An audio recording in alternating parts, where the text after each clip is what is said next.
More than 2 years of development, and the sinking city is slowly approaching its release. There is still a lot of work lying ahead, but the hardest part is certainly behind us. Now we feel it's finally time to start showing some gameplay to the public.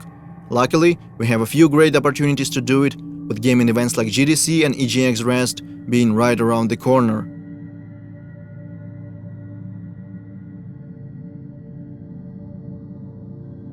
Making a demo is always a challenge, we know that by now. Our goal is to show as much diversity as possible, diversity of our gameplay features and cultural aspects as well. For these purposes, and also to introduce and explain our mechanics, we are creating a completely new quest line. So let's jump back to November when our work began. Our narration team comes up with a story of a missing person. Depends on the kind of job that you're offering. My husband, Harry Evans, has disappeared. It ties together our gameplay features as well as that Lovecraft-inspired lore. At the same time, our concept artists and level modelers start working on the gameplay area. The quest is designed to take the player across different city districts: Rich, Poor, the Harbor Zone and the others.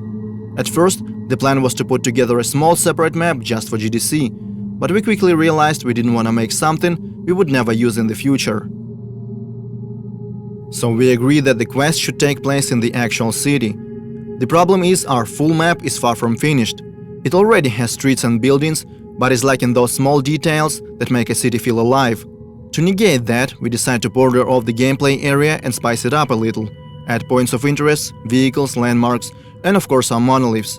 So now we have a more or less finished and polished part of the map that we can use in our final product. Things are going smoothly. Obviously, different bugs and glitches keep popping up like crazy.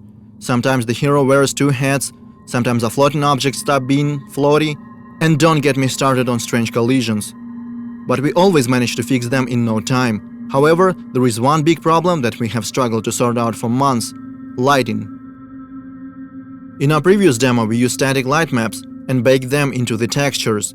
That was a difficult and resource-draining process, so in our game we eventually decided to switch to dynamic lighting.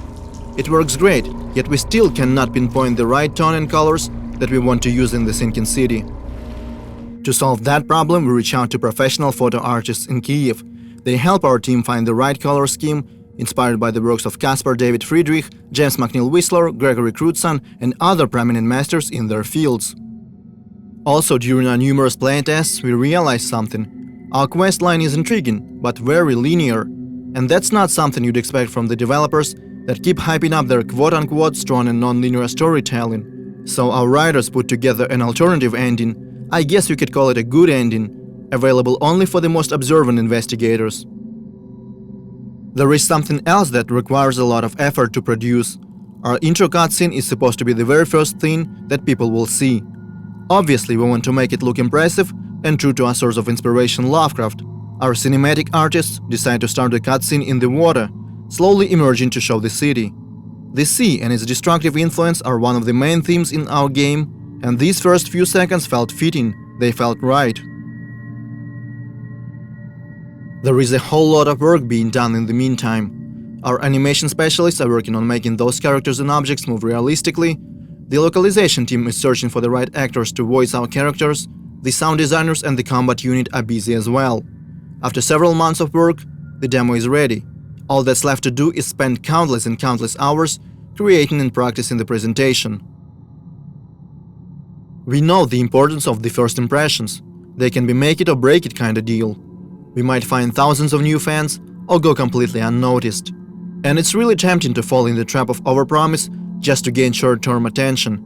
But there is nothing worse than being disappointed when the game comes out and feel like being lied to. So we decided to make a demo that is true to the game as possible. And now we want to see what will be the people's reaction.